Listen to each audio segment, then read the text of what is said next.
ચોક્કસથી નજર કરીએ તો રાજ્ય સરકારના મહેસૂલ વિભાગ દ્વારા જે છે તે વર્ષ 2024માં નવેમ્બર માસની અંદર જે છે તે જંત્રીના દરને લઈને જે છે તે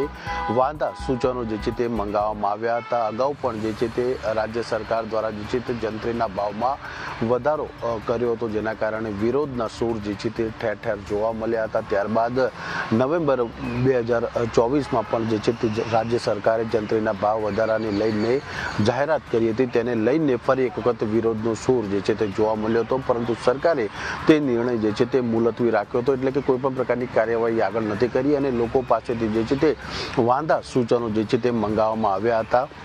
મહત્વની વાત છે કે રાજ્ય સરકારે જે છે તે હવે વૈજ્ઞાનિક ઢબે જે છે તે આગળ વધીને જે વાંધા સૂચનો આવ્યા હતા અને તેના ઉપર જે છે તે રાજ્ય સરકારના મહેસૂલ વિભાગે કાર્યવાહી જે છે તે હાથ ધરી હતી અને મળતી માહિતી અનુસાર આગામી વિધાનસભાનું સત્ર મળે તે પહેલાં, એટલે કે ફેબ્રુઆરી માસના બીજા સપ્તાહની આસપાસ જે વિધાનસભાના સત્રનો આરંભ થવાનો છે તેની પહેલાં, એટલે કે જાન્યુઆરીના મધ્ય કે અંત ભાગની અંદર જે છે તે નવા જંત્રીના ભાવમાં જે છે તે સત્તાવાર રીતે રાજ્ય સરકાર જાહેરાત જે છે તે કરી શકે છે। જો